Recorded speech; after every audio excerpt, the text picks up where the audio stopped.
بسم الله الرحمن الرحيم.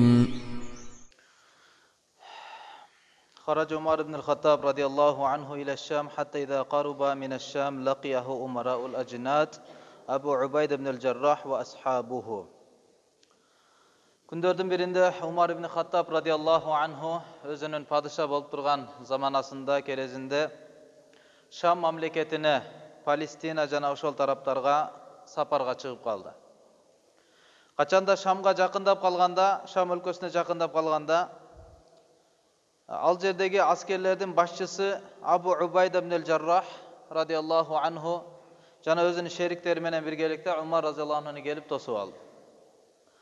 فأخبروه أن الوباء قد وقع بأرض الشام. Жана келип кабар айтты, чындыгында эпидемия ал жакта тарап кеткендиги туурасында. Ал жерге чума оорусу менен оорушуп, элдердин бардыгы чума оору менен ооруп калгандыгын айтышты. Ибн Аббас радиаллаху анхума Умар радиаллаху анху менен дайыма чогуу жүрөт эле. Абдулла ибн Аббас радиаллаху дайыма чогуу алып жүрөт болчу. Ошондо ал киши айтты, Умар радиаллаху анху дейт, өз сахабалардын бардыгын ошондо чогулткан дейт. Өз жолдошторуну чогултуп, алар менен кеңешти. Чындыгында Шам өлкөсүнө чума оорусу келиптир. Эмне кылышыбыз керек? Ишибизди бүтүрөлү же артка кайталыбы? Десе, сахабалар өз арасында бир канча талаш тартыш сөздөргө киришти. Кээ бирлер айтты, биз бир ишти көздөп чыкканбыз. Ал ишибизден артка кайта турган эч бир себеп жокко деп көрөбүз. Жумушубузду бүтүрөлү, анан артка кайталы. Десе, башка адамдар айтты, ла нара ан нуқдимахум ала хадал ваба. Алардын ичинде сахабалар да бар эле, табииндер бар эле. Алар айтты, бул оорунун үстүнө барганыбызда эч кандай жакшылык жок, биз артка кайтыш керекпиз деди. Умар радиаллаху анху ошондо адамдарга ушундай жар салды, бүгүн бардыгыбыз артка кайтабыз. Таң аттырганда, таңга жуук баарыбыз артка кайтабыз. Шам өлкөсүнө кирбейбиз, ал жакта чума эпидемиясы таркап кетиптир. Ал жакка эч кимге киргенге уруксат жок деген жарыяны кылды. Абу Убайда ибн Жаррах радиаллаху анху ал киши Умар радиаллаху анхунун сөзүнө каршы болуп, афираран мин кадарилла. Эмне Аллахнын тагдырынан качып баратабызбы? Аллах Таала пешенебизге эмне жазган болсо ошону көрөбүз. Кайсыл өлүмгө себепти жазган болсо ошону көрөбүз. Арабтар айткандай, ал-асбаб тахталиф вал мауту вахид.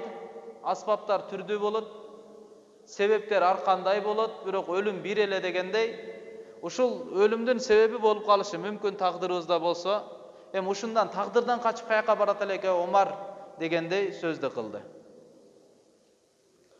Ошондо Умар радиаллаху анху айтты, сенден башкасы болгондо ушул сөздү о Абу Убайда деди. Сен айтпай эле, сенден башка бирөөсү айтканда жакшы болмок деди. Ооба, Аллахтын тагдырынан кайра эле Аллахтын тагдырына качып баратабыз деди. Аллахтын тагдырынан кайра эле Аллахтын тагдырына кайтабыз. Сен көрбөйсүңбү? Эгерде сенин бир төөң болсо, төө эгерде барып туруп, ушундай бир өрөөнгө түштү, анын эки жээги бар. Бир тарабы чөптүү, бир тарабы кайрак боло турган болсо, эгерде чөптүү жактан, кайрак жагынан чөптүү жакка аны сен оттото турган болсоң, Аллахнын тагдырынан бир тагдырга эле кайра көчүргөн болосуң депчи. Мындайча айтканда, зыяндуу жактан пайдалуу жакка кетип баратабыз. Бул эч кандай тагдырга каршы маселе эмес дегендей сөздү кылды. Анан ошондой сөз болуп жатканда маектин ортосунда Абдурахман ибн Ауф радиаллаху анху келип, ал өзүнүн муктаждыгына бир жакка кеткен болчу. Ал айтып калды, менин алдымда бул тууралуу пайгамбарыбыздын айткан сөзү бар деди. Мен пайгамбарыбыздан бул тууралуу чума туурасында бир сөз укканмын. Ида сами'тум бихи би ардин фала тaqdamu alayhi. Качанда силер эгерде кайсы бир жерге эпидемиянын чыккандыгын уккан болсоңор, жугуштуу оорунун чыкканын уккан болсоңор, анда ал жака басып барбагыла. Ал жака кирбегиле. Ва ида вaqa'a bi ardin wa antum biha.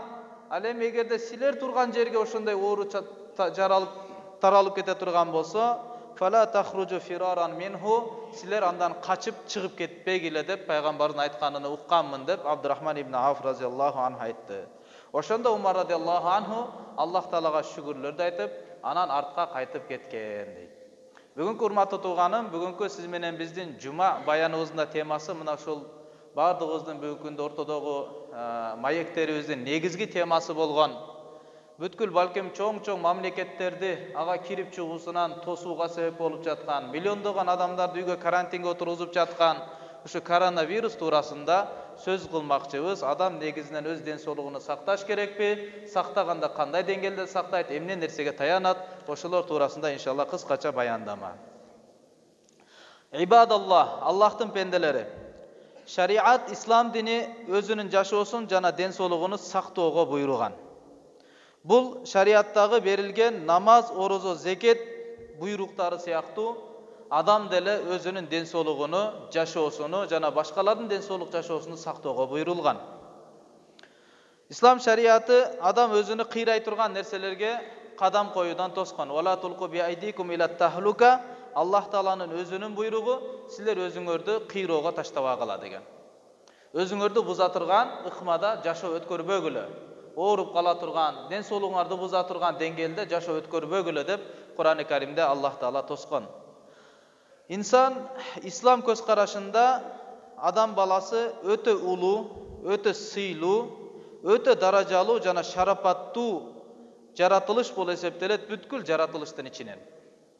Жер бетинде биз көрбөгөн канча нерсени Аллах жараткан болсо, ошолордун баарынан эң шарапаттуу болуп адам баласы эсептелет. Лакад халакнал инсана фи ахсани тaqвим. Биз адам баласын эң жакшы жаратылышта, эң жакшы махлук кылып туруп биз жараттык деп Аллах Таала Кур'ан-ы Каримде касам ичип туруп айткан.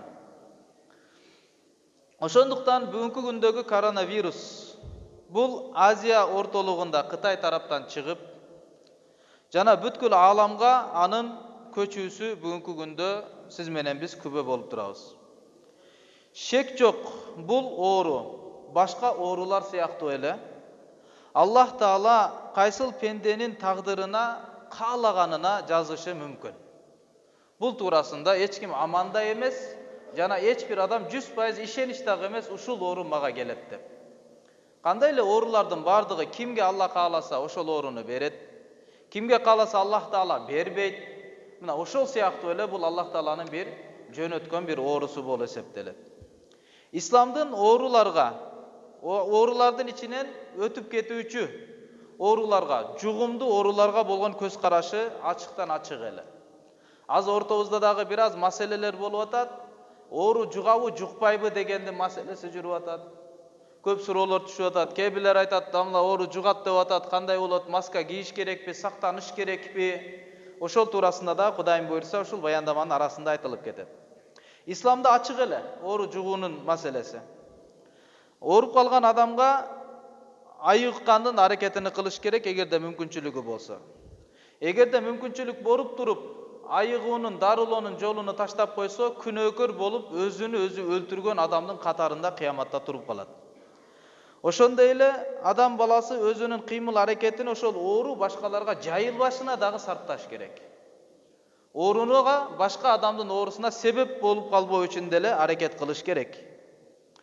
Адамдарга аралашпастан, үйдөн башка жака чыкпастан, эгер ооруп калган болсо, анда карантинге мындайча айтканда олтурууга İslam şariatı bul толугу менен буйруган. Балким адамдардын кабары жок учурда, микробторду адамдар түшүнбөй турган учурда Аллах Таала жана пайгамбарыбыз алейхиссалам бул туурасында кабар берип кеткен.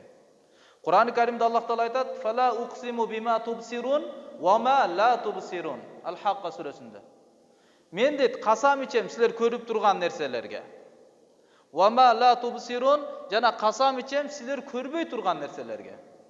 Көрбөй турган, сиз менен биз көзүбүз менен көрүүгө кудуретибиз жетпеген ааламдын ичинде бул деле микробтордун ааламы бар да. Аллах Таала алдын ала кабар берип кеткен.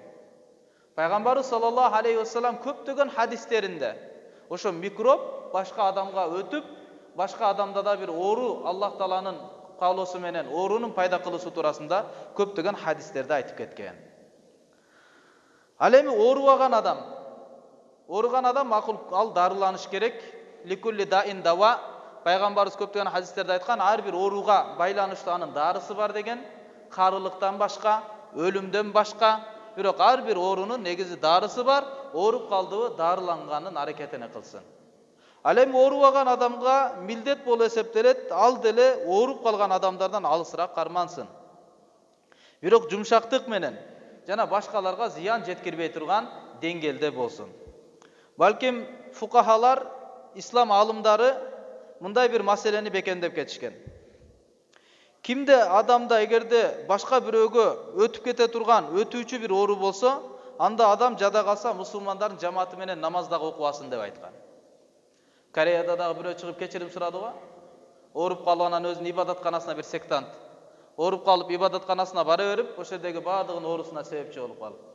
Ислам шариятында дагы фикх фатва китептерде да келет. Кимде эгерде жугуштуу оору болгон болсо, анда ал намазды үйүндө жалгыз окусун, жамаатка чыгып жамаат менен окубасын дейт. Аны жамааттан чыгышынан тосулат. Ал эле эмес, жагымсыз жит. Эгерде башка бирөөнүн мечиттен келбөөсүнө, жиркеничине себеп боло турган життүү оору болуп калса деле, денеси иргиндеп кетти, сасып кетти, бирдеке болуп калды, аларды дагы мечитке келүүсүнөн ислам шариаты тоскон. Жана ошондой эле жамаат намазга келбей калууна рухсат болгон нерселер, ооруп калды. Ооруп калгандык себептен адам мечитке келе албайт. Оорусу мечитке келүүсүнөн тосуп жатат, алсырап бара жатат. Же болбосо ал оору башка адамдардын жиркеничине себеп болот. Же болбосо башка адамдарга дагы оорунун өтүп кетүүсүнө себеп болот. Мына ушул 3 түрдүү оорудан себебинен жамаат намазга келбөөгө шарият ислам дини буйруган. Ошондуктан урматтуу туугандар, Пайгамбарыбыз саллаллаху алейхи вассаламдын таза болгон сүннөт жашоосу бул туурасында көптөгөн хадистер келген. Ал хадистерди изилдөөдө, ал хадистерди толук түшүнүүдө бүгүнкү жетишкен деген медицина деле алсыз болуп атат. Канчалык технология, медицина, жетишкендик, өнүгүү өскөн сайын, бирок Пайгамбарыбыз саллаллаху алейхи вассалам айткан хадистерини ошо өнүгүү ачылыштардын ичинен таап жатабыз. Пайгамбарыбыз саллаллаху алейхи вассалам айтат: "Инна хадал важа", чындыгында бул чума оорусу риджисун, бир ыпластык.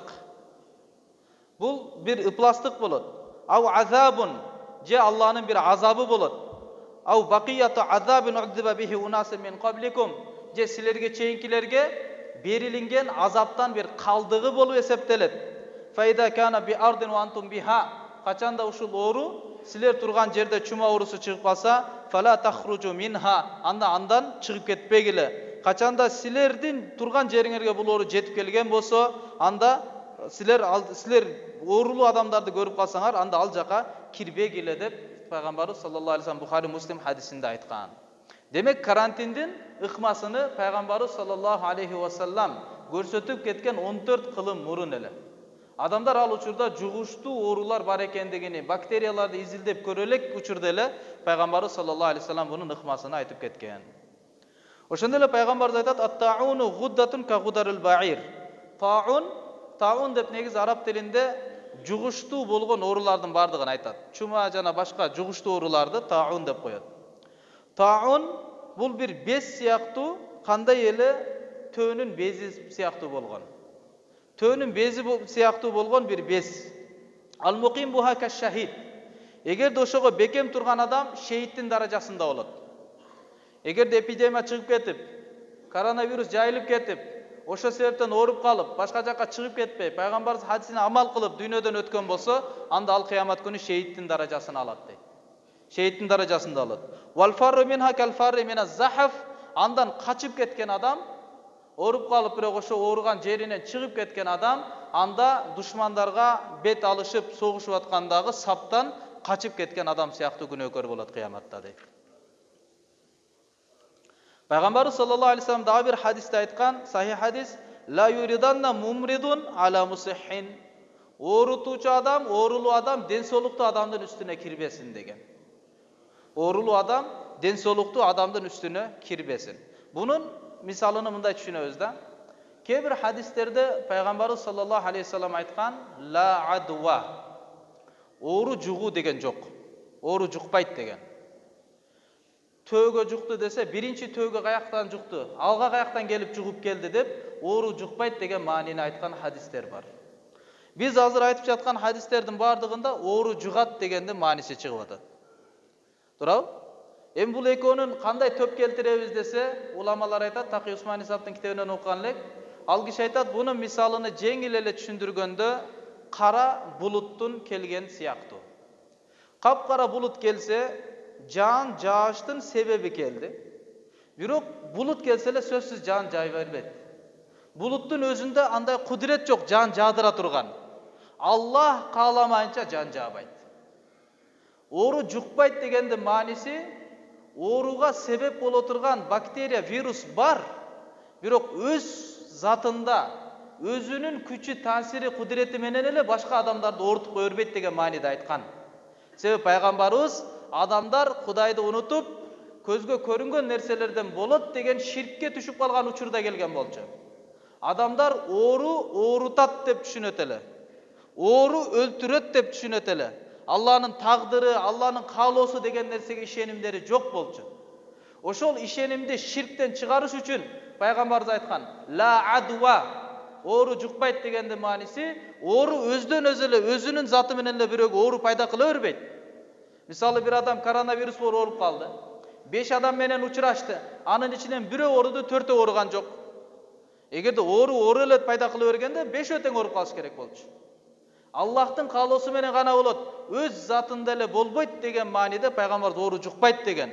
Бирок вирус барбы, бактерия барбы, кандай эле кара булут келген сыяктуу оорунун жугушунун себеби келди да. Андан этияттык кылыш керек.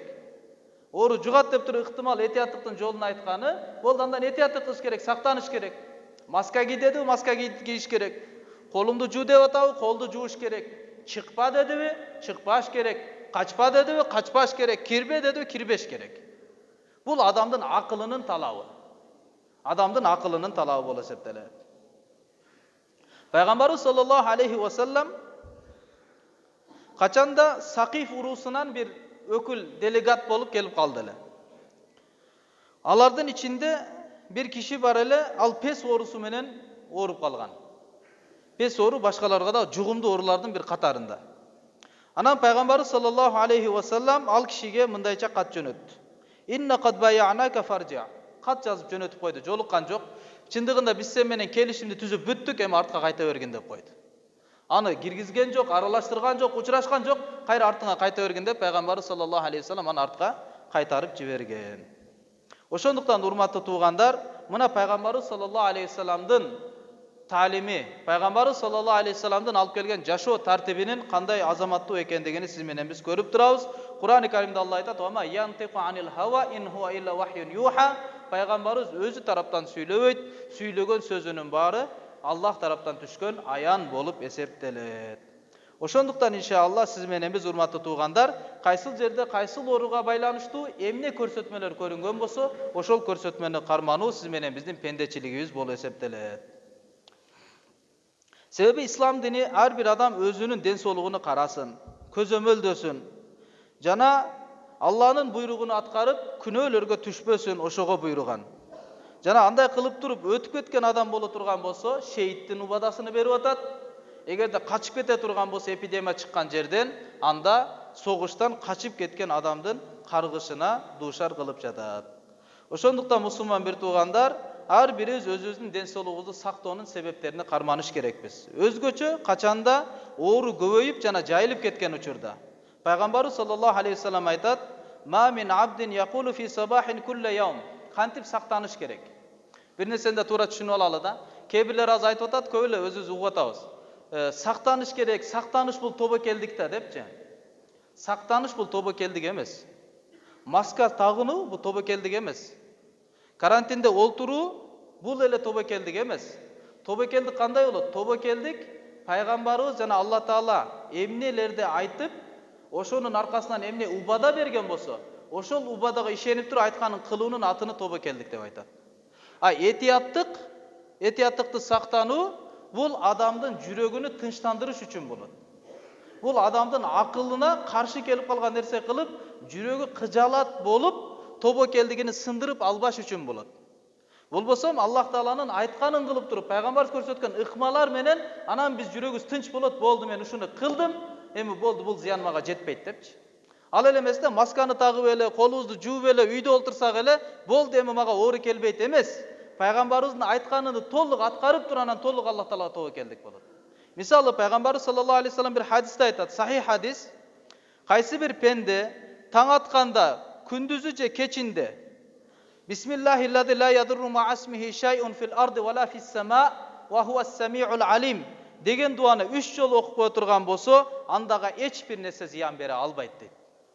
Ушул сөздү 3 жолу кайталап койсок, багымдаттан кийин, шам намазынан кийин 3 жолудан окуп койсок, бир 2 минуттагы убакыт кетпейт бугачы. Ошону кайталап койсок, пайгамбарыбыз айтып атат, эчтеке зыян бербейт деди. Пайгамбарыбыз айттыбы, окуйбуз, толук ишенебиз, Аллах Таалага тобокелдик кылабыз. Башка хадисте пайгамбарыбыз саллаллаху алейхи вассалам айтат: "Ман истабаха би саб'i тамарат." Ажва деген курмадан ким таңгамал жетөөнү жеп койсо ач карынга. Ажва курмасынан Мадинаныкы. Жетөөнү ким таңгамал жеп койгон болсо, лам ядурраху залика al-yawm summun wala sihrun, ал адамга ошол күнү эч кандай сыйкыр дагы, уу дагы зыян бере албайт дейт. У ичип алган болсо да ал адамга зыян бере албайт дейт пайгамбарыбыз саллаллаху алейхи вассалам. Бүткүл уламалардын бир ою менен пайгамбарыбыз саллаллаху алейхи вассалам өз затында дагы өтө терең чебер медик болгон. Пайгамбарыбыз өзү да медицинаны өтө жакшы түшүнгөн киши болгон. Дагы башка хадисте пайгамбарыбыз саллаллаху алейхи вассалам айтат, Саад ибн Абу Ваккас радиаллаху анху риваят кылат. Пайгамбарыбыз айтып калды: "Ала ухбирикум бишай." Мен силерге ушундай бир нерсенин кабарын айтайынбы? Качанда кайсы бир адамга бир кыйынчылык келип калган болсо, бале келип калган болсо, дүйнө иштеринен болгон, буну айтат, бул дуаны айтса сөзсүз ал кыйынчылыктан чыгат деди. Бул дуа аркылуу бүткүл кыйынчылыктан чыгат деди пайгамбарыбыз. Бул Зуннундун, яни Юнус алейхиссаламдын киттин ичине түшүп калган пайгамбардын дуасы, аятул карима, ла илаха илля анта субханака инни кунту миназ-залимин. Мына ушуну, я Алла, сенден башка сыйынып атат зат жок, сен бүткүл айыптан тазасың, чындыгында мен өзүмө зулумдук кылдым деген ушу калиманы ким көп айта турган болсо, алнын башына келген бале кыйынчылыктан алар кутулат деди да. Демек ушул дуаны жалпы окуп туруп, Алладан тобокел кылабыз, сөзсүз кайтарылат деп. Ас-садака таруддул бала, пайгамбарыбыз айткан, садака балени кайтарат деген. Садака балени кайтарат. Күндө садака берип туруп Аллага толук тобокел кылабыз. Иншалла мага, башыма, үй бүлөмө Кудайым буйрса бул бале түшпөйт деген толук ишенимде болобуз, жүрөгүбүздү тынчтандырабыз. Пайгамбардын дагы бир дуасы: "Аллахумма афини фи самаи, Аллахумма афини фи басари, ла илаха илля анта." Ушул дуаны окусак болот. Дагы пайгамбар алейхиссалам дуасы сет тармактарда дагы өтө жайылып жүрөт. Аллахумма инни аудубика минал барас вал жунин вал жузам ва мин саййил асқам. Ушул дуаны дагы сиз менен биз окусак болот. Ушул дуаларды жаттайлы. Урматтуу тууган, бул коронавирус, бул акыр заман эмес да, болду, замана бүтүп калды деген сөз эмес. Буга караганда башка оорулардан толтур адамдар ооруп атат. Коронавирустун себебинен башка оору менен өлгөндөр толтура. Аборт январдан баштап 10 мартка чейин эле статистика боюнча 8 миллиондон ашык адам аборттун себебинен өлүптүр. Канча адам аборт кылып атат, канча адам дүйнөдөн кетип атат, канча адам рак менен, туурабы? Башка толтур оору менен адамдар кетип атат. Коронавирус сиз менен бизге бул жакшылык катары эскертүүчү болуп туруп келди. Өзү көзгө көрүнбөгөн нерсе болсо дагы, бирок сиз менен бизди эскертип атат. Бир кичинекей нерсенин абалыны таппай атасың, анын роббиси сага каршы боло турган болсо не кыла аласың? Көзгө көрүнбөгөн бир вирус, бир бактериянын каршы күрөшө албай атабыз бүткүл алам, менмин деген мамлекет, Европа, Кытай, башкалар анын роббисине каршы чыга турган болсо, Аллах бизге каршылык кылып, наразы болуп, кыяматта чечим чыгарса, тозокусуң, азаптасың десе, андан ким кутула алат? Аллах Тааланын эскерүүсү, коронавирус канча жыл болот, бирок бүтөт. 8 жыл мурун мисалы Саудияда көп эле болгон. Ушул эле коронавирус Саудияда көп эле жайылып, көп эле адам ушунун себебинен өлгөн. Бирок жок болду. Бүгүнкү күндө дагы бир күн келет жок болот. Бирок урматтуу тууган, эгерде коронавирус бүттү, бирок сиз менен биз эгерде ойгон болсок, сиз менен биз бейкапарчылыктан, акыретке умтулуудан, мамилебиз, жашообуз арамдан чыкпай турган болсок, Алланын кудуретин тааныбай турган болсок, анда жердеги басып жүргөн вирус баары бир сиз кала бересиз. Жердеги басып жүргөн вирус сиз калып каласыз. Корона бул вирус эмес. Коронаны алып келген вирус бул адам баласы.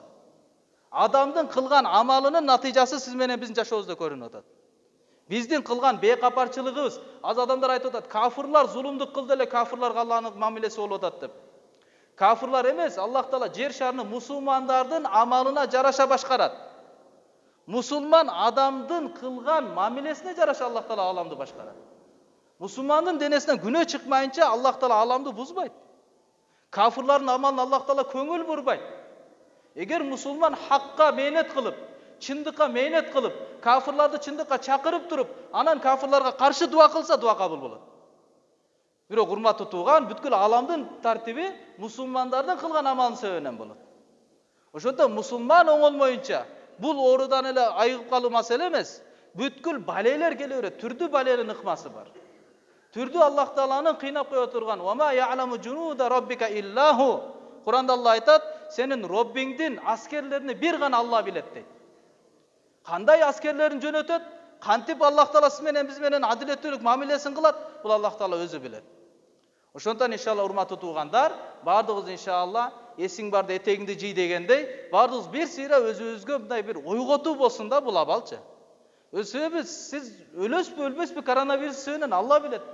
Бирок ар бир учурда өлүшүбүз мүмкүн, акыретке кетишибиз мүмкүн. Туурабы? Ушул жерден мештен чыкпай калуубуз мүмкүн. Ошондон иншалла баардыгыбыз урматтуу туугандар, аракет кылалы иншалла жашообузду диндин тарбиятына, диндин тартибине алып келгендин аракетинде бололу. Аллахым ыраазы болсун.